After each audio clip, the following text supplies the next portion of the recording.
Saludamos a todos los que visitan nuestras citas, la trompeta de Dios. Hoy, en esta ocasión, vamos a tratar un tópico muy poco conocido dentro de la amplia gama de la escatología bíblica. Vamos a tratar el tema de el tribunal de Cristo, que es el juicio de los creyentes. Vamos a leer en primer lugar en la segunda carta de Pablo a los Corintios, capítulo 5, versículo 10. Allí dice: porque es necesario que todos nosotros comparezcamos ante el tribunal de Cristo, para que cada uno reciba según lo que haya hecho mientras estaba en el cuerpo, sea bueno o sea malo. Hermanos, indiscutiblemente todos los creyentes en Cristo, quienes hayamos nacido de nuevo al creer, los que hemos recibido el maravilloso poder de ser hechos hijos de Dios, los que estábamos muertos y ahora gozamos de vida eterna, la vida misma de Dios, todos los que integramos la iglesia y el cuerpo de Cristo, todos, absolutamente todos, tendremos que comparecer ante el tribunal de Cristo, incluyendo, claro está, al apóstol Pablo. Es verdad que el Señor Jesús pagó todo el precio para darnos esa vida eterna. Pero lo que a menudo se ignora o no se tiene claro es que esa vida eterna afectó solo al espíritu humano, cuando el Espíritu Santo vino a morar en el espíritu del creyente. Cuando Adán pecó, sufrió una separación de Dios. Esa es la primera muerte. Y su espíritu fue privado de la presencia, de la vida y de la comunión con Dios. Pero el caso es que su alma y su cuerpo siguieron funcionando, pero ahora en una esfera de oscuridad espiritual y de ignorancia. Pero aún así siguieron funcionando en un mundo físico. Para infortunio de la humanidad, Adán sufrió una transformación negativa tan profunda en lo más íntimo de su ser, que más que espiritual, su cambio afectó tanto a su alma como a su cuerpo, como si hubiera sufrido una degeneración genética, valga la redundancia, de tal magnitud que toda la humanidad heredó esa muerte y esa degeneración. Tanto es así que todos los humanos nacimos muertos y esclavos del pecado.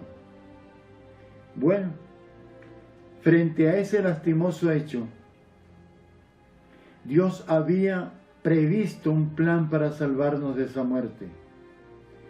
Eso significa que el día que creímos en Cristo, recibimos la vida eterna como un regalo de Dios, con base en la encarnación del Verbo de Dios y la obra expiatoria del Señor Jesús.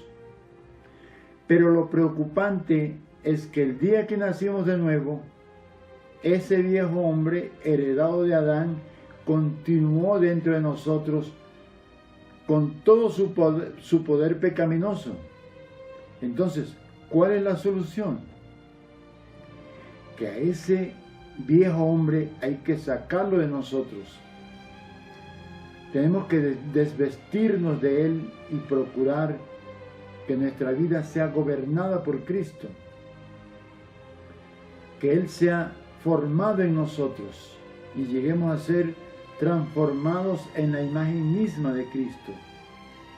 Si en nosotros no se va desarrollando esa transformación, nuestra vida espiritual va a ser muy pobre y deficiente, de tal manera que tu falta de obediencia a la voluntad del Padre te va a acarrear dificultades con el Señor.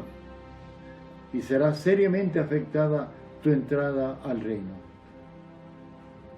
Como consecuencia, cuando el Señor regrese en su segunda parucía, Él va a juzgar a la iglesia, no por su salvación eterna, sino para que cada uno rinda cuentas de su conducta mientras estaba en este cuerpo terrenal. Eso significa que tendremos que comparecer ante el tribunal de Cristo, ante quien seremos testigos y actores de primera línea del juicio más solemne de todos los juicios. Cuando el Señor regrese, después que haya destruido a todos sus enemigos, después que no haya quedado ningún vestigio de las grandes culturas y civilizaciones de la humanidad, ni de los imperios que han sido en este mundo, después que el anticristo y al falso profeta los haya lanzado vivos dentro de un lago de fuego que arde con azufre, después de haber mandado a encadenar y confinar en prisiones abismales al mismo Satanás, eventos que nosotros veremos con nuestros propios y maravillados ojos. Después de todo esto, el Señor volverá los ojos sobre nosotros y antes de las bodas del Cordero procederá a sentarse en su tribunal majestuoso y lo hará para juzgar las obras de la iglesia, para ponerle orden a su casa. Al ser juzgados, los creyentes por sus obras, buenas o malas, por su testimonio mientras estaban andando en este cuerpo de muerte. Como consecuencia, allí será determinado quiénes entrarán al reino milenial que el Señor ya está pronto a inaugurar con las bodas del Cordero, esperadas desde toda la eternidad. Esas bodas ocupan un lugar preferencial en la voluntad del Señor. De modo pues que frente al tribunal de Cristo se efectuará el juicio de los creyentes, con la modalidad de que el juez será el mismo Salvador en persona. El juez tendrá a su alcance todos los elementos de juicio. Sí, el Señor fue a la cruz y dio su vida por nosotros. Pero ahora uno como que subestima ese grandioso hecho y la gloria que vendrá.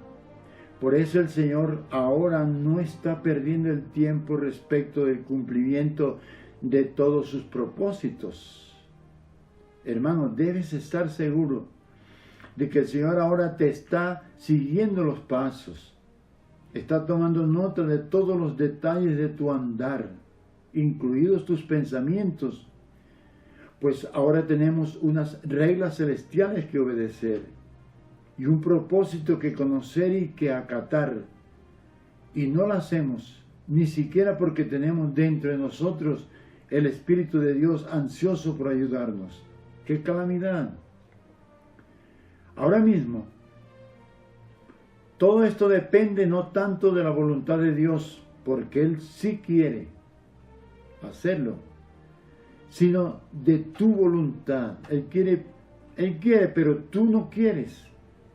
Entonces el Señor encuentra esa barrera en ti.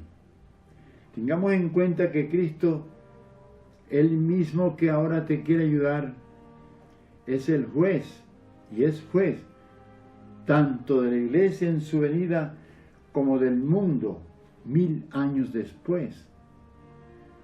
Dice en el libro de los Hechos, capítulo 17, los versículos 30 y 31. En la ocasión cuando el apóstol Pablo, en la ciudad de Atenas entró y habló con los sabios del Areópago. Allí dice: pero Dios habiendo pasado por alto los tiempos de esta ignorancia, ahora manda a todos los hombres en todo lugar que se arrepientan, por cuanto ha establecido un día en el cual juzgará al mundo con justicia, por aquel varón a quien designó, dando fe a todos con haberle levantado de los muertos. Entonces el juez justo tendrá en sus libros celestiales, el libro de las obras, todo el historial de todos y cada uno de los hijos de Dios frente a él. Esos mismos que ya habían resucitado cuando el Señor venía descendiendo del cielo en su gloriosa segunda parucía, cuando la iglesia al sonar la última trompeta se hubiera reunido con Cristo en las nubes y ya habían descendido con Él para contemplar los grandiosos hechos finales en un mundo que los rechaza. Entonces allí frente a su tribunal, cada uno recibirá su sentencia justa según sus méritos o deméritos, de manera que el juicio de los creyentes es inevitable y se escucharán palabras como: bien, buen siervo y fiel, sobre poco has sido fiel, sobre mucho te pondré, entra en el gozo de tu Señor. Igualmente a otros les dirá: siervo malo y negligente. Y la sentencia será: al siervo inútil echarle en las tinieblas de afuera, y allí será el lloro y el crujir de dientes. Y pensar que un simple trato enojoso con tu hermano puede afectar tu sentencia en el tribunal de Cristo. En el Sermón del Monte, el mismo Señor sale de su propia boca estas palabras que están en Mateo 5, y lo puede leer en los versículos 25 y 26. El Señor dice: ponte de acuerdo con tu adversario pronto, entre tanto que estás con él en el camino, no sea que el adversario te entregue al juez y el juez al alguacil, y seas echado en la cárcel. De cierto te digo que no saldrás de allí hasta que pagues el último cuadrante. Ese siervo va a salir de la cárcel. No puede quedar allí porque es un hijo de Dios, pero allí permanecerá hasta que haya pagado el precio debido a su falta. Para tener un corazón perdonador, para llegar a ser humilde y demás, hay que pagar un precio. Pero tú, dice Pablo a los Romanos en el capítulo 14, versículo 10, dice: pero tú, ¿por qué juzgas a tu hermano? O tú también, ¿por qué menosprecias a tu hermano? Porque todos compareceremos ante el tribunal de Cristo. Veamos otro caso práctico que acontecerá durante el desarrollo del juicio a la iglesia. Allí vemos siervos del Señor, incluso predicadores de la palabra de Dios, que no podrán recibir su galardón y entrar con el Señor a la boda del Cordero. Dice en el capítulo 7, los versículos 20, 21 y 22, dice: así que por sus frutos los conoceréis. O sea, no por hacer milagros y sanidades y señales, que hay que hacerlas porque es mandato del Señor, pero eso no es fruto de una vida de obediencia. Dice: así que por sus frutos los conoceréis. No todo el que me dice Señor, Señor entrará en el reino de los cielos, sino el que hace la voluntad de mi Padre que está en los cielos. Muchos me dirán en aquel día, el día del tribunal de Cristo: Señor, Señor, ¿no profetizamos en tu nombre? Y en tu nombre echamos fuera demonios, y en tu nombre hicimos muchos milagros. Y entonces les declararé: nunca os conocí, apartaos de mí, hacedores de maldad. O sea que aun siendo creyentes, siendo hijos de Dios, solemos tener la tendencia humana de engañarnos a nosotros mismos, creyendo ser lo que no somos. Y eso nos dificulta la entrada por la puerta estrecha, la puerta del reino de los cielos, la puerta de la victoria espiritual. Esos predicadores estarán allí debido a que han resucitado con todos los hijos de Dios. Pero su falta de obediencia a la voluntad de Dios los priva de recibir el galardón.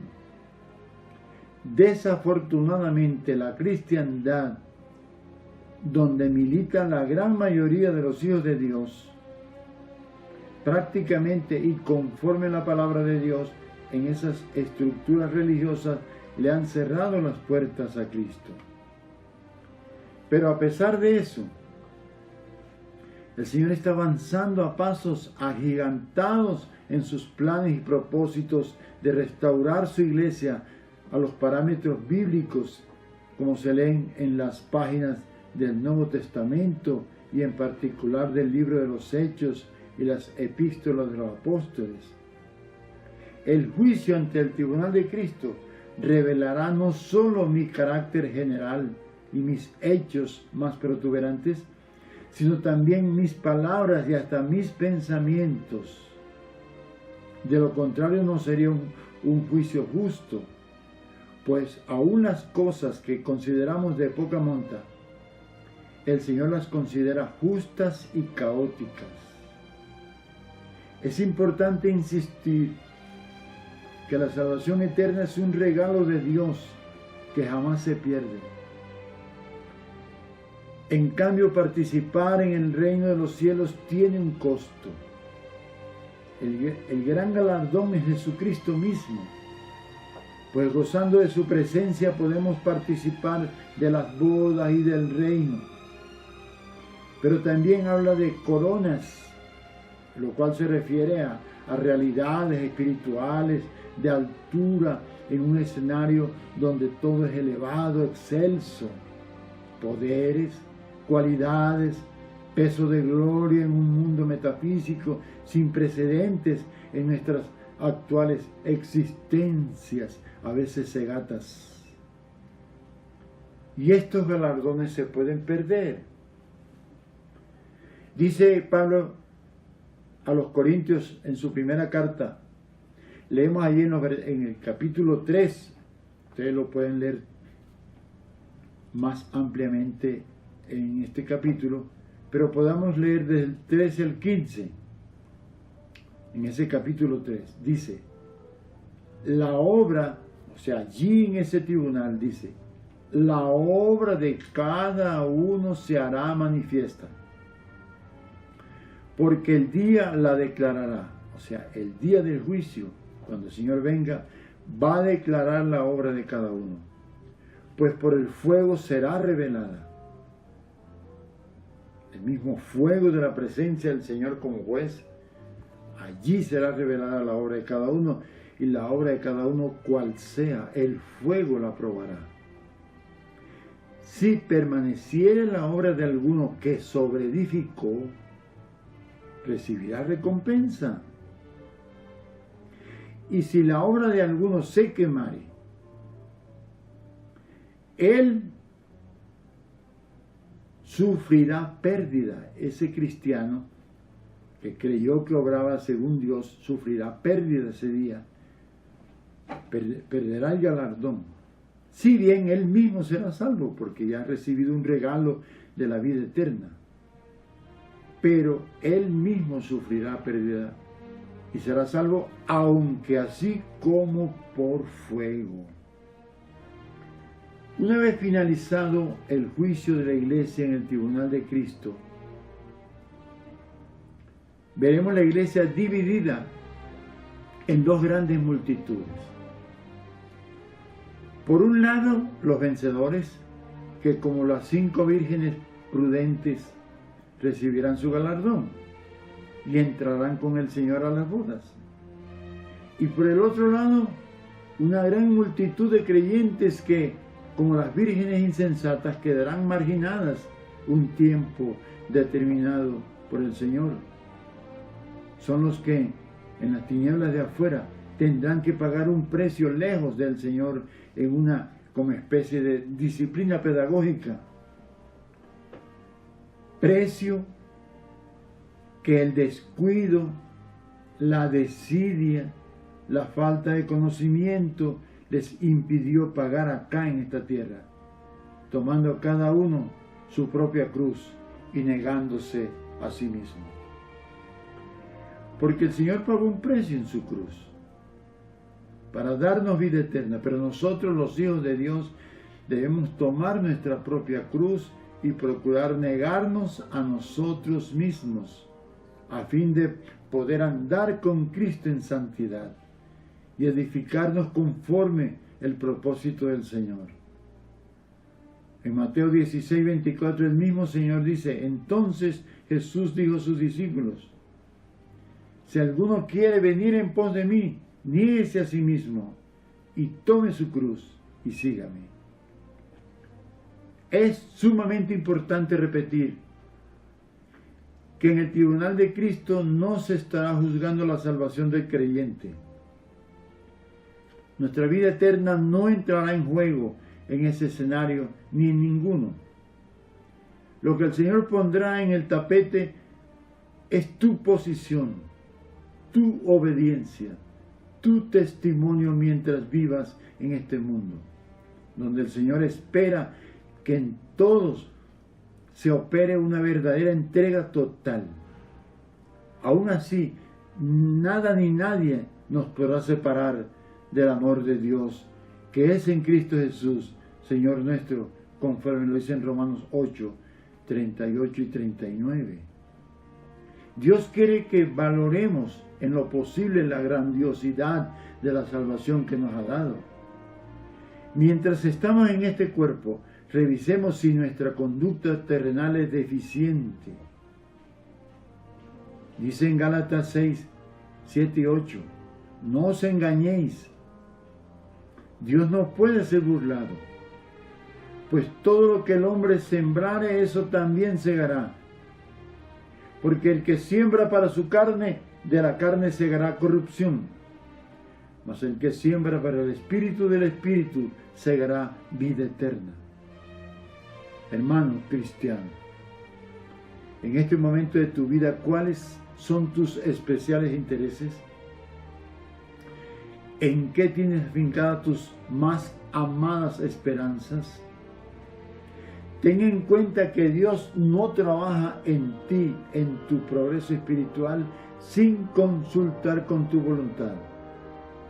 Dios no da un solo paso para transformarte sin que tú lo quieras. Entonces, en el juicio ante el tribunal de Cristo, sin duda, cada cual va a recibir lo que merece.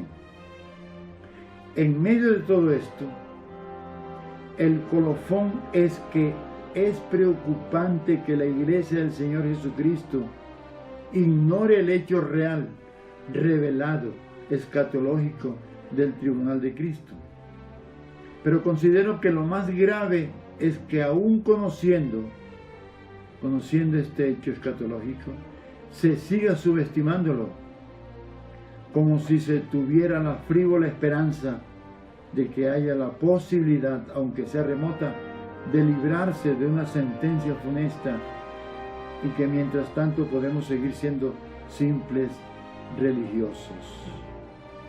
Todavía estamos acá, y es necesario que le pidamos al Señor que nos conceda una verdadera toma de conciencia, que nos ayude a tomar el camino estrecho que nos conduzca a la legítima obediencia a la voluntad de nuestro Padre Celestial. Ahí está la palabra de Dios, y dentro de nosotros mora el Espíritu Santo de Dios.